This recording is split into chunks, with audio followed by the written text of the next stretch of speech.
हरिओम। आप सभी का संस्कृत की कक्षा में हार्दिक स्वागत है। आज हम लोग पढ़ेंगे व्याकरण शास्त्र का इतिहास और उसमें भी हम लोग पाणिनि व्याकरण का इतिहास पढ़ेंगे। तो आइए शुरू करते हैं। व्याकरण शास्त्र का इतिहास क्रम से जानने से पहले हम लोग व्याकरण का अर्थ, व्याकरण का उद्देश्य और महत्व जानेंगे कि व्याकरण होता क्या है, आखिर व्याकरण किसे कहते हैं। तो व्याकरण जो शब्द है वो वि आ उपसर्ग पूर्वक क्रि धातु से ल्युट प्रत्यय करने पर बनता है। इसका मतलब होता है व्याक्रियन्ते विविच्यन्ते प्रकृति प्रत्यादयो यत्र तद व्याकरणम। इसमें शब्दों की प्रकृति और प्रत्यय आदि का विवेचन किया जाता है, उसे व्याकरण कहते हैं। व्याकरण का मतलब जिसमें शब्द जो बनते हैं वो शब्द बनते कैसे हैं, शब्दों का निर्माण कैसे हो, उनका अच्छी प्रकार से विवेचन हो, वो व्याकरण कहलाती है। व्याकरण को सीधी सी भाषा में ऐसे समझिए कि व्याकरण फिल्टर का काम करता है। कैसे भाई? फिल्टर क्या करता है? फिल्टर पानी को स्वच्छ कर देता है, उसमें से गंदगी निकाल देता है, टीडीएस की मात्रा सही कर देता है। वैसे ही व्याकरण करती है। अगर आपको अच्छे से व्याकरण आती है, अभी तो मैं संस्कृत की बात कर रहा हूँ, लेकिन किसी भी भाषा की अगर आपको व्याकरण अच्छे से आती है तो आप बोलते टाइम आपका माइंड एक फिल्टर का काम करेगा और जो शब्द गलत हैं, जहाँ जहाँ आप लोग गलत उच्चारण कर रहे हैं, गलत बोल रहे हैं, वहाँ आपका माइंड आपको सही दिशा बता देगा। बोले नहीं ये नहीं, ऐसे ये सही रहेगा। क्यों? क्योंकि आपने ग्रामर पढ़ी, आपने व्याकरण पढ़ी है। इसलिए इसके लिए एक परिभाषा है, व्याक्रियन्ते व्युत्पाद्यन्ते असाधु शब्देभ्यो विविच्य पृथक क्रियन्ते साधु शब्दाः अनेन इति व्याकरणम। जिस शास्त्र के द्वारा अशुद्ध शब्दों को हटा करके शुद्ध शब्दों का बोध कराया जाए, उसे व्याकरण कहते हैं। बात वही होगी ना, फिल्टर का काम करता है। ये मैंने व्याकरण का अर्थ आप लोगों को बताया। हमें इसकी पूरी हिस्ट्री पढ़नी है, आपको बहुत मजा आएगा पढ़ने में। लास्ट तक देखते चलिए अलग अलग तरीके से, लेकिन पहले थोड़ा सा इसके बारे में हम लोग समझ लेते हैं। व्याकरण क्यों पढ़ना चाहिए भाई? आप मन में प्रश्न होगा कि आप हमको व्याकरण का इतिहास बता रहे हैं, लेकिन व्याकरण का उद्देश्य क्या है? तो वर्तमान दृष्टि से तो व्याकरण का उद्देश्य है कि आप संस्कृत के यदि छात्र हैं, आप किसी भी कॉम्पिटिशन तैयारी कर रहे हैं और आपको यदि पास होना है, जल्दी पास होना है, तो आप व्याकरण का अध्ययन करिए। आपको ज़्यादा मेहनत करने की आवश्यकता नहीं पड़ेगी और आप वास्तव में योग्य विद्वान बनेंगे और छात्रों को भी योग्य ही ज्ञान देंगे, या फिर अपने लक्ष्य को भी जल्दी ही प्राप्त करेंगे। वर्तमान युग की दृष्टि से ये उद्देश्य है, लेकिन पहले इसका उद्देश्य और अभी भी जो वास्तव में कर्मकांडी ब्राह्मण होते हैं, उनके लिए इसका उद्देश्य होता है, महाभाष्य में बताया है। इसमें 5 मुख्य उद्देश्य और 13 इसके गौण उद्देश्य हैं। 5 मुख्य उद्देश्य हैं। रक्षोहागम लघु संदेह प्रयोजनम। रक्षा, वेदों की रक्षा के लिए व्याकरण पढ़ना चाहिए। अगर आप वेद पढ़ रहे हैं, वेद का शुद्ध अर्थ कैसे होएगा, शुद्ध उच्चारण कैसे करना है, तो आपको व्याकरण का ज्ञान है तो आप शुद्ध उच्चारण करेंगे। दूसरा ऊह, तर्क, यथा स्थान विभक्ति परिवर्तन, वाच्य परिवर्तन आदि के लिए आपको व्याकरण पढ़ना चाहिए। विभक्ति आदि का परिवर्तन करना है, वाच्य में परिवर्तन करना है, तो वाच्य परिवर्तन जब ही तो आएगा जब आपको व्याकरण आती है। तीसरा है आगम। आगम का अर्थ ये है कि ब्राह्मण को निष्काम धर्म से 6 अंगों सहित वेद का अध्ययन करना चाहिए। 6 अंग में जो व्याकरण है ये वेद का मुख है, तो आगम वेद को ही कहते हैं। वेद का अध्ययन करना चाहिए, मतलब व्याकरण वेद से अलग नहीं है। यदि हम किसी से कहें कि आप हमारे घर आ जाओ, लेकिन अपने मुंह को छोड़ करके आ जाओ, तो क्या ये संभव होगा? अरे भाई, इंसान चलेगा तो पूरे अंग सहित ही चलेगा। तो जिसको वेद का अध्ययन करना है उसको 6 अंग पढ़ने ही है। व्याकरण पढ़ना, छंद भी पढ़ना, निरुक्त भी पढ़ना, ज्योतिष भी पढ़ना, कल्प भी पढ़ना, तो वो सब 6 अंगों के सहित पढ़ना है, तो इसलिए व्याकरण भी पढ़ना चाहिए। चौथा उद्देश्य है लघु, संक्षिप्त ढंग से शब्द ज्ञान के लिए। शब्द ज्ञान को तुरंत समझ जाए और संक्षिप्त ढंग से उनका प्रयोग भी करना जाए, तो व्याकरण पढ़ना चाहिए। और 5वां है असंदेह, शब्द और अर्थ के असंदिग्ध रूप को जानने के लिए और संदेह के निवारण के लिए व्याकरण को हमें पढ़ना। आज का जो उद्देश्य है आपको बताने का, वो व्याकरण का इतिहास बताने का है, इसलिए मैंने इस पर ज़्यादा विस्तार से चर्चा नहीं करी। तो कंपटीशन की दृष्टि से भी हमको व्याकरण पढ़ना चाहिए, वेद की रक्षा की दृष्टि से भी हमको व्याकरण आदि का ज्ञान होना ही चाहिए। तो सबसे पहले जो ये व्याकरण थी ये ब्रह्मा जी के पास थी। भाई वेदों का ज्ञान सबसे पहले भगवान ने ब्रह्मा को दिया और ब्रह्मा ने फिर इंद्र आदि बृहस्पति आदि क्रम से ऋषियों तक और हम लोगों तक पहुंचाया। उसी प्रकार जिसने वेदों का ज्ञान दिया उसी के पास वेद के मंत्रों की व्याकरण का भी ज्ञान था, संस्कृत का भी ज्ञान था। तो सबसे पहले जो आदि प्रवर्तक माने जाते हैं व्याकरण के, उनका नाम क्या है? ब्रह्मा। ऋक्तंत्र में शाक्टायन एक ऋषि, और वो ये कहते हैं कि ब्रह्मा ने बृहस्पति को व्याकरण का ज्ञान दिया, बृहस्पति ने इंद्र को, इंद्र ने भारद्वाज ऋषि को, भारद्वाज ऋषि ने अन्य ऋषियों को, और ऋषियों से फिर ये ब्राह्मणों को प्राप्त हुआ। इसलिए सबसे पहले इसके आदि प्रवर्तक माने जाते हैं ब्रह्मा। ब्रह्मा जी से व्याकरण आगे बढ़ा। अब यहाँ पर संस्कृत व्याकरण की बात चल रही है। तो सबसे पहले ब्रह्मा जी ने बृहस्पति जी को व्याकरण पढ़ाया। अब ब्रह्मा जी ने बृहस्पति जी को पढ़ाया, अब व्याकरण और आगे आ रही है। तो बृहस्पति जी इसके दूसरे वैयाकरण माने जाते हैं। जो व्याकरण का पढ़ाता है या पढ़ता है वो वैयाकरण कहलाता है। बृहस्पति का दूसरा नाम अंगिरस भी है, क्योंकि इनके पिता आंगिरस भी हैं, क्योंकि इनके पिताजी थे अंगिरस। तो अंगिरस के पुत्र होने के कारण बृहस्पति को अंगिरस भी कहते हैं। तो बृहस्पति ने इंद्र को व्याकरण की शिक्षा दी और 1000 दिव्य वर्ष तक प्रत्येक पद का पृथक विवेचन बताते रहे, फिर भी व्याकरण समाप्त नहीं हुआ।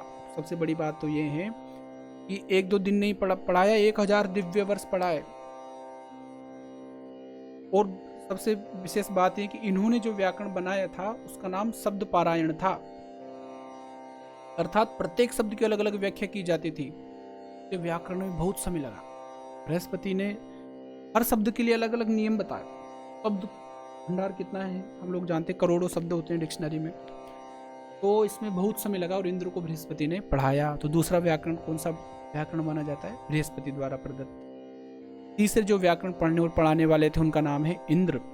हमारी संस्कृत वाङ्मय में जो भी कार्य शुरू हुआ है वो सबसे पहले ब्रह्मा से ही शुरू हुआ है। सृष्टि के निर्माण का काम हो या ज्ञान विज्ञान का कार्य हो, तो आदि नारायण से ब्रह्मा, बृहस्पति के देवताओं और ऋषियों, फिर हम लोगों के पास में वो पहुंचा है। तो तीसरे थे इंद्र। इन्होंने प्रकृति और प्रत्यय का विभाजन करके व्याकरण को सुगम बनाया।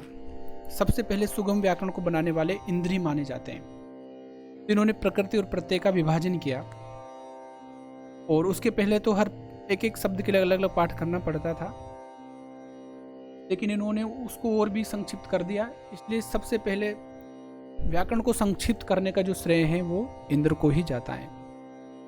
उनके अनुसार भारद्वाज को शब्द शास्त्र की उन्होंने शिक्षा दी इंद्र ने, और फिर उस व्याकरण का नाम प्रचलित हो गया ऐन्द्र व्याकरण, जो इंद्र ने भारद्वाज ऋषि को पढ़ाया था।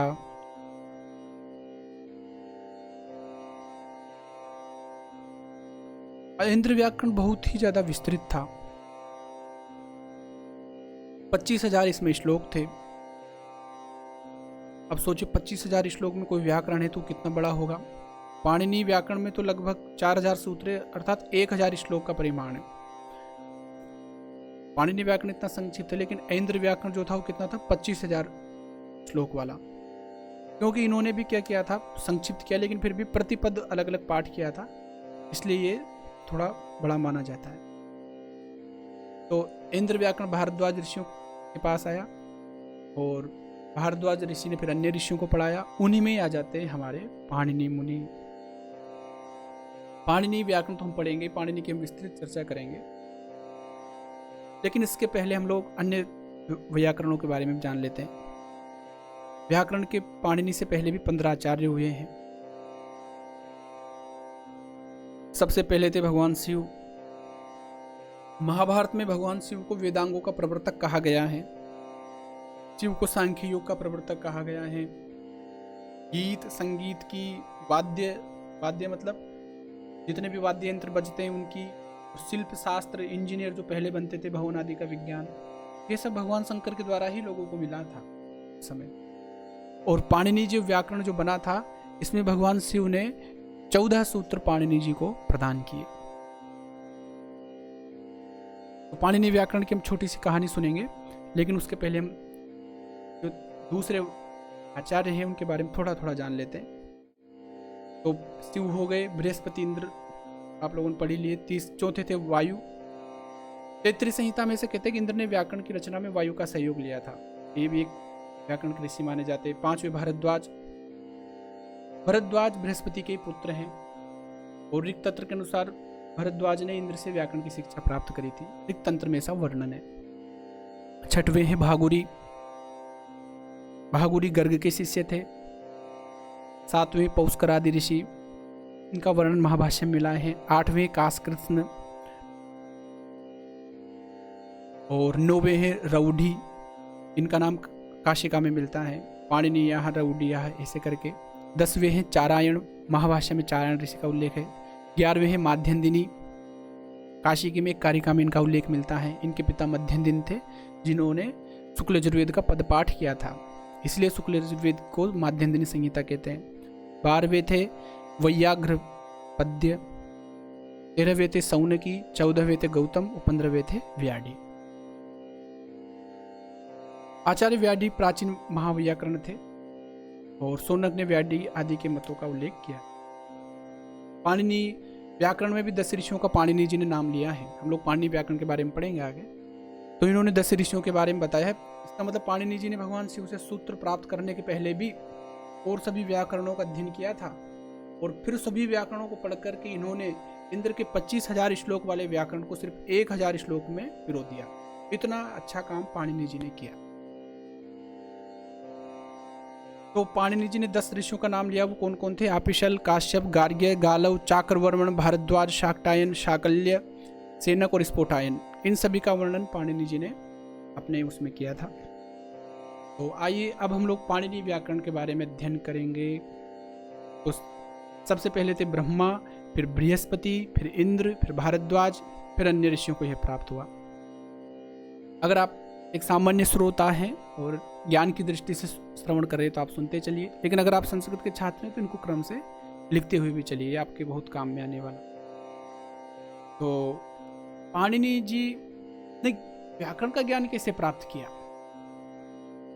एक बहुत सुंदर कथा है, परंपरागत ये प्राप्त होती है कि पाणिनि जी ने दूसरे व्याकरणों का ज्ञान किया, लेकिन उनसे वो संतुष्ट नहीं थे। वो चाहते थे कि मैं ऐसा व्याकरण बनाऊं जिनमें कम शब्दों में ज्यादा बात कही जा सके, लेकिन इसके लिए उनको कोई भी रास्ता नहीं मिल रहा था। फिर उन्होंने भगवान शिव की उपासना करी। एक प्रचलित कथा ऐसे भी प्राप्त होती है कि पाणिनि जी पहले मूर्ख थे, तो इनके जो साथी थे वो इनका हास्य, इनके मतलब मजाक करते रहते थे। तो इन्होंने कुएं पे जाकर बैठ गए। फिर वहाँ देखा कि एक रस्सी पत्थर को भी घिस रही है। तो मैं इतना मूढ़ बुद्धि तो नहीं हूँ कि मैं मेहनत करूँ और मुझे व्याकरण नहीं आए। तो इन्होंने भगवान शिव की उपासना करी और भगवान शिव इनकी उपासना से प्रसन्न हो गए और प्रसन्न होकर के उन्होंने अपने डमरू को 14 बार बजाया। नृतावसाने नटराज राजो ननाद ढक्काम नव पंचवारम उद्धर तु कामान सनकादि सिद्धा एतद विमर्शे शिव सूत्र जालम। और भगवान शिव प्रसन्न होकर के उन्होंने 14 डमरू से 14 सूत्र निकाले। ऐ उण रिल दृक ए ओंग ऐ औच हय वरट लण यम गणनम झभय घड़दस जब गड़दस खप छटत चटतव कपय ससर हल।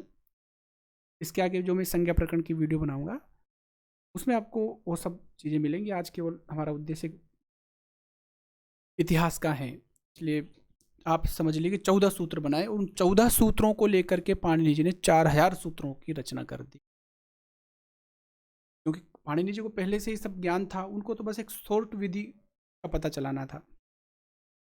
छोटे से उदाहरण से ऐसे समझिए कि जैसे 3 व्यक्ति थे, अब तीनों को पानी की कमी के कारण अपनी भेड़ दूसरी जगह लेकर के जानी थी। तो उन्होंने क्या किया कि एक के पास 150 भेड़ थी, एक के पास 100 भेड़ थी और एक के पास 250 भेड़ थी। तो उन्होंने बुद्धिमानी क्या करी कि 100 भेड़ पे कर दिया लाल रंग और 150 भेड़ पे कर दिया हरा रंग, और बाकी की जो तीसरे वाले के पास 250 भेड़ थी उस पर कोई रंग ही नहीं किया और उन्होंने लेकर के चल दिए। तीनों को पता था कि जिस भेड़ पे कोई रंग नहीं है, भाई वो ज़्यादा है ना, तो उस पर रंग करने की आवश्यकता नहीं, कम कम को चिन्हित कर दिया तो उसे पता चल जाएगा और कम समय में ही उनको इस युक्ति से लाभ मिल गया कि अपना विभाग हो जाएगा, भाई ये तेरी है ये मेरी है, और वो आगे उस स्थान से निकल लिए। इंद्र ने क्या किया था, इंद्र ने हर भेड़ पे अलग अलग निशान किया था। मतलब इंद्र के व्याकरण में उन्होंने हर पद का अलग अलग पाठ किया था। इंद्र के पास भेड़, तो उदाहरण समझा, तो हर पद पे अलग अलग पाठ किया था, तो इतने ही सूत्र बन गए। अब पाणिनि जी ने क्या किया कि जहां पर जिन शब्दों में एक जैसा काम होता है, जो भी संधि आदि का काम, आदेश आगम आदि का काम, वो आगे हम समझेंगे क्या क्या होता है व्याकरण। तो उन एक जैसे समान वालों को एक साइड रख दिया और उसके लिए एक सूत्र बना दिया। जैसे का को इत संज्ञा मान करके कुछ काम होगा तो किंगित च बना दिया। कित कित वाले एक सभी में का जोड़ दिया। ये वालों का जैसे एक साथ काम है, इनमें ये जोड़ दिया। और इस प्रकार से विभाजन करके उन्होंने 25,000 श्लोकों वाले इंद्र व्याकरण को 4,000 सूत्रों में अर्थात 1,000 श्लोक के परिमाण में पिरो दिया। यह बुद्धिमानी का कार्य पाणिनि जी ने किया। तो पाणिनि जी ने जो ग्रंथ लिखा उसका नाम था अष्टाध्यायी, और अष्टाध्यायी में 8 अध्याय हैं और 4,000 सूत्र हैं। बहुत सरल सूत्र है। आप अगर इसको एक बार सूत्रार्थ विधि इसकी समझ लेंगे तो आपको पढ़ने में भी मजा आएगा। तो आगे मैं इसके उसकी भी वीडियो अपलोड करूंगा, सूत्रों का अर्थ हम कैसे समझें। तो सबसे पहले पाणिनि जी हुए। पाणिनि जी ने 4,000 सूत्र लिखे। पाणिनि के बाद में कात्यायन आए, और कात्यायन ने वार्तिकों की रचना करी। 1700 सूत्रों पर इन्होंने वार्तिक लिखे। भाई हम लोग मोबाइल में ऐप डाउनलोड करते हैं तो उसको अपडेट भी करते हैं ना, हर 2 महीने बाद अपडेट आ जाता है। इसका मतलब हम ये तो नहीं कह सकते कि जिसने ऐप बनाया वो मूर्ख था, उसको ये बात पहले क्यों नहीं सूझी। सब चीज़ें समय पर एक साथ थोड़ी प्राप्त होती हैं। तो वैसे ही कात्यायन आ गया है, उन्होंने देखे कई सारे ऐसे शब्द भी बच रहे हैं जहाँ तक शायद पाणिनि जी नहीं पहुँच पाए, और वो शब्द इनके नियमों से सिद्ध हो नहीं पाएंगे। तो फिर कात्यायन ने वार्तिक लिख करके और उस कमी को भी पूरा कर दिया। तो इन्होंने सहायक के रूप में पाणिनि जी के कहा। तीसरे आते हैं पतंजलि। पतंजलि ने महाभाष्य लिखा, और महाभाष्य में 84 और 25 आन्निक होते हैं। आन्निक का मतलब होता है एक दिन में किया जाने वाला कार्य। अहन का मतलब है दिन, और एक दिन में किए जाने वाले कार्य को हम लोग क्या कहते हैं, आह्निक। अब आप एक छोटी सी कहानी समझिए पतंजलि की। ये भी परंपरा से सुनी गई कहानी है कि पाणिनि जी और कात्यायन जी को एक शेर ने खा लिया था। ये लोग देखो, वैसे आधुनिक विद्वान तो इनका समय में अंतर करते हैं। पाणिनि जी का 500 ईस्वी पूर्व, कात्यायन का 350 ईस्वी पूर्व। लेकिन कई लोग ऐसे कहते हैं कि साथ में ही थे और परस्पर रुष्ट होकर के इन्होंने एक दूसरे को श्राप दिया था। तो त्रयोदशी तिथि के दिन शेर ने इनको खा लिया था।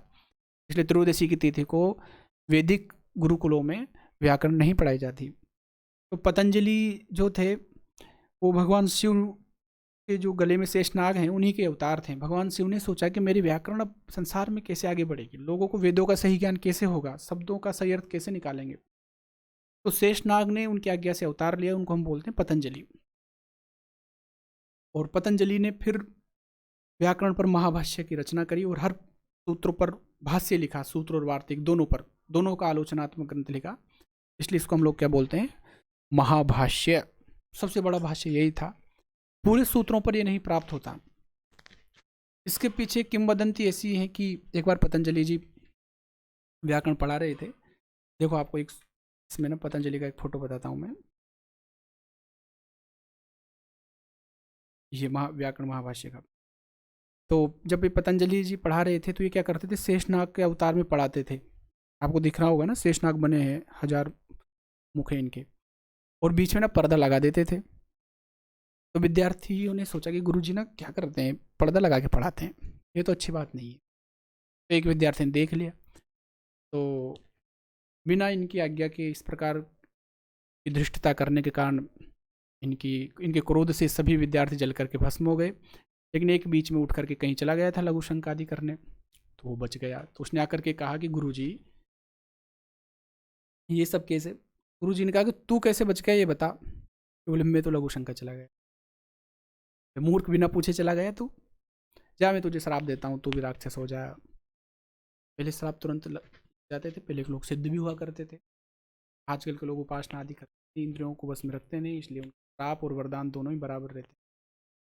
तो राक्षस बन गया। वो इन्होंने कहा मुझे मुक्ति का उपाय बताओ। तो पतंजलि ने कहा कि अगर तू मेरी पढ़ाई हुई व्याकरण को किसी और को पढ़ा देगा तो तू उस श्राप से मुक्त हो जाए। उसके बाद में क्या होता है कि वो एक बरगद के वृक्ष पर बैठ जाता है और वहाँ पर बैठ करके और जो जो ब्राह्मण वहाँ से निकलता है उससे पूछता है कि ये बताओ पक्वह कहाँ का रूप है। कोई भी इसको नहीं बता पाता। एक ब्राह्मण ने बता दिया कि बोले अक्ता प्रत्यय के योग में पक्वह बनता है पच धातु से। कहा कि ये वास्तव में योग्य विद्वान है, चलो तुमको मैं महाभाष्य पढ़ाता हूँ। और वो पत्तों पे लिख लिख करके देता रहा, उन्होंने पढ़ा और बाद में इसे बताते हैं कि कुछ बकरियां वहाँ पर आ गई थी तो उन्होंने कुछ पत्ते खा लिए। इस कारण पूरा पूरा महाभाष्य उपलब्ध नहीं हो पाया। मतलब जो 4000 सूत्र हैं उनमें से कुछ सूत्रों पर महाभाष्य प्राप्त नहीं होता है। ये जो घटना मैंने बताई इसकी प्रामाणिकता ये है कि किंवदंती परंपरा से सुनी गई है। किंवदंती 100% मिथ्या हो ये सब नहीं कह सकते, क्योंकि आजकल जितने भी ग्रंथ लिखे गए पहले ये सब एक समय किंवदंती थे। लोगों से सुन सुन करके हमारे ग्रंथ आगे बढ़े हैं। तो श्रुति परंपरा को फिर बाद में जा करके लिपिबद्ध किया गया है, तो ये सच भी हो सकती हैं। लेकिन जैसा आप इस फोटो में देख रहे हैं तो ये तो कन्फर्म है कि एक शेषनाग के अवतार इनको माना जाता है। और इन्होंने आयुर्वेद योग शास्त्र की रचना करी। आयुर्वेद की इन्होंने रचना करी जो बाबा रामदेव, इसके आज पतंजलि पीठ है इनके नाम से जिन्होंने बना रखी है। तो यहाँ तक हमने पढ़ लिया था पाणिनि, कात्यायन, पतंजलि। पतंजलि का था महाभाष्य जिसमें 84 से 85 आह्निक थे। अब हम और आगे चलते हैं, अब इनका हम परिचय प्राप्त करेंगे। पाणिनि, कात्यायन, पतंजलि इनको हम त्रिमुनि कहते हैं। और पाणिनि व्याकरण के त्रिमुनि है, पाणिनि का अष्टाध्यायी है, कात्यायन के वार्तिक है, पतंजलि का महाभाष्य है। अब तीनों का परिचय थोड़ा विस्तार से जानेंगे। आचार्य पाणिनि का जो समय है वो 500 ईस्वी पूर्व माना जाता है। ये अनुमानित समय 100% एक्यूरेट समय इसको हम नहीं कह सकते, लेकिन अगर कॉम्पिटिशन में पूछा जाए तो 500 ईस्वी पूर्व आपको बताना है। इनके पिता का नाम पणिन था, तो पणिन के पुत्र होने के कारण इनको हम पाणिनि कहते हैं। पाणिनि जी की माता का नाम था दाक्षी, इसलिए इनको हम दाक्षी पुत्र भी कहते हैं। पाणिनि के गुरु का नाम था उपवर्ष और इनके स्थान का नाम था शालातुर, इसलिए इनका एक नाम शालातुरीय भी है। पाणिनि जी की रचनाएं क्या क्या हैं? तो सबसे पहले तो इनकी रचनाएं हैं अष्टाध्यायी। 8 अध्याय हैं जिसमें, इसलिए इसको हम क्या कहते हैं अष्टाध्यायी। अष्टाध्यायी में कितने अध्याय हैं? अष्ट अध्याय, 8 अध्याय। ये वैसा ही प्रश्न जैसे कोई पूछ ले 15 अगस्त कितनी तारीख को आता है? 15 अगस्त को। वैसे अष्टाध्यायी में 8 अध्याय। दूसरा इनका जो ग्रंथ है वो है धातु पाठ। इसमें वो 1945 धातुएं हैं। पहले भुआदिगण 10 गणों में इसको विभाजित कर रखा है। भुआदिगण, अदादि, जुहोत्यादि, दिवादि, स्वादि, तुदादि, रुदादि, तनादि, क्रियादि, चुरादि। तो अष्टाध्यायी में इन्होंने क्या किया, 4000 जो सूत्र बनाए हैं ना, केवल ऐसा नहीं कि सूत्र बनाने से काम चल गया। पाणिनि जी ने उसके साथ और भी सामग्री रखी। भुआदिगण में भुआदिगण की कुछ धातुएं बताई, फिर बाकी एक गणपाठ में पूरी धातुएं लिख दी। बोले ये जितने भी धातुएं मैं लिख रहा हूँ इन सब के रूप भुआदिगण की धातुओं के जैसे चलेंगे, तो वो अलग से गणपाठ बना दिया। तो अष्टाध्यायी पढ़ने का मतलब, अगर आप धातु पाठ, गणपाठ, उणादि पाठ नहीं पढ़ेंगे तो फिर आपको व्याकरण का ज्ञान नहीं होगा। कहने का मतलब ये है कि अष्टाध्यायी के साथ में इन सबको जब पढ़ेंगे तब जाकर पूरी व्याकरण का ज्ञान होता है। धातु पाठ में पूरी धातुओं का वर्णन है।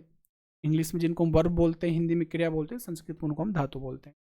दूसरा इनका गणपाठ, अजंत पुल्लिंग, अजंत स्त्रीलिंग, अजंत नपुंसकलिंग, हलंत पुल्लिंग, हलंत स्त्रीलिंग, हलंत नपुंसकलिंग, ऐसे गणपाठ होते हैं। अजंत मतलब स्वर अंत वाले शब्द, जैसे राम, बालक आदि, तो अजंत में आ गए। वैसे तो जितने भी शब्द एक जैसे चलेंगे उन सबको इन्होंने गणपाठ में रखा है कि ऐसे शब्द इनके जैसे, ऐसे शब्द इनके जैसे, और कुछ उनका गणों का विभाजन कर रखा है। वो सब गणपाठ में अपन को मिल जाते हैं। जैसे सकंदवादी गण है, सकंदु, करकंदु आदि जितने भी शब्द हैं वो एक सूत्र बना दिया। और जिसे सकंदु गण पे एक वार्तिक है, सकंदवादिशु पर रूपम वाच्यम, वही सकंदवादी गण की टी को पर रूप कहना चाहिए। अब सकंदवादी गण में जितने भी शब्द हैं सब उससे चल जाएगा, उसी नियम से। ये व्याकरण का विषय है। अभी आप केवल ये देख लीजिए, गणपाठ है, एक है उणादि पाठ। उणादि पाठ संविधान में जैसे नियम संशोधन होता है कि सभी लोग मिल करके, और अगर मान लीजिए कोई नियम उस टाइम पर संविधान के संसद नहीं बना पाए थे, सदस्य नहीं बना पाए थे, और उसकी ज़रूरी है देश में, तो सभी सांसद मिल करके वो नियम बना सकते हैं। लचीली प्रक्रिया। वैसे पाणिनि व्याकरण ने भी लचीली प्रक्रिया रखी, उसका नाम दे दिया उणादि पाठ। बोले अगर आपको कोई ऐसा शब्द मिल जाता है, पाणिनि जी ने ये कहा है कि अगर कोई ऐसा शब्द आपको मिल जाए जो पाणिनि व्याकरण सिद्ध नहीं हो रहा है, क्योंकि मैं सर्वज्ञ नहीं हूँ इतना सब पढ़ने के बाद में भी, ज्ञान अनंत है, वेद के शब्द अनंत है, तो उसको आप उणादि पाठ के रूप में सूत्र बना करके सिद्ध कर लीजिए।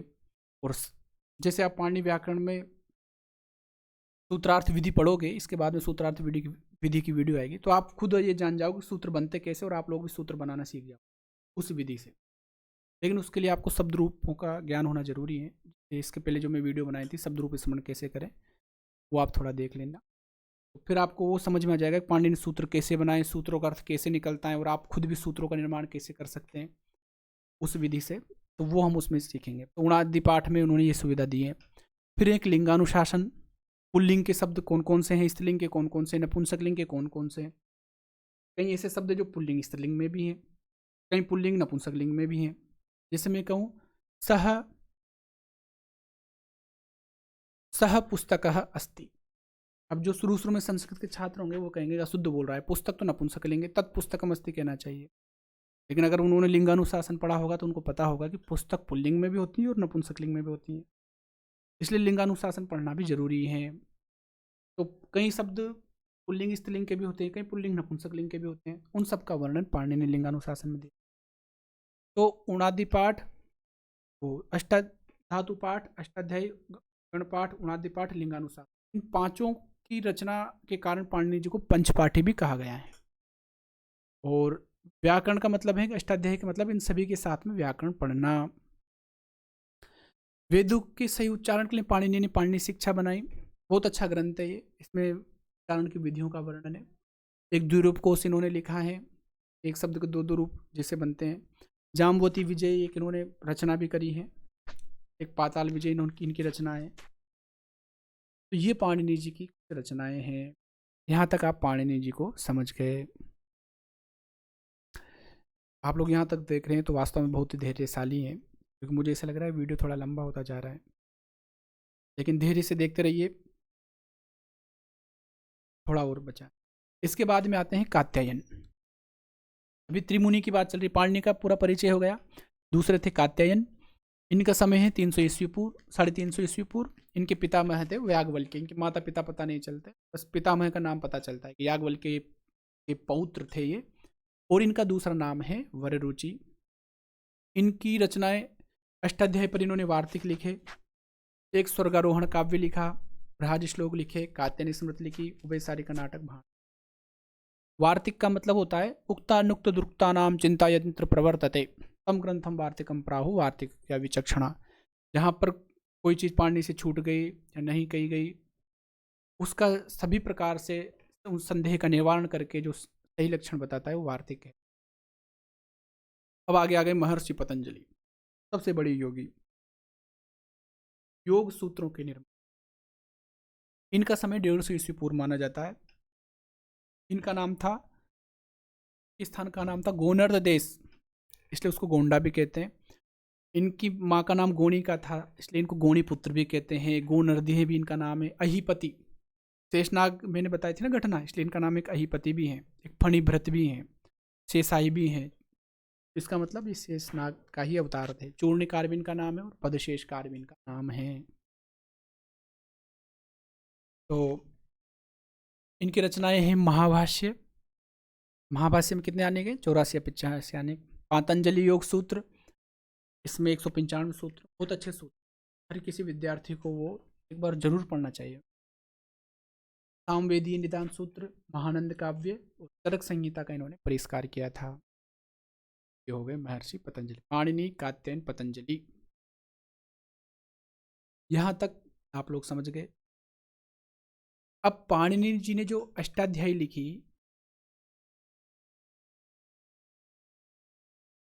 उस पर लोगों ने व्याख्याएं लिखी। तो पाणिनि जी के अष्टाध्यायी पे क्या क्या व्याख्या लिखी, महाभाष्य के व्याख्याकार, इन सबको हम लोग अगली वीडियो में पढ़ेंगे।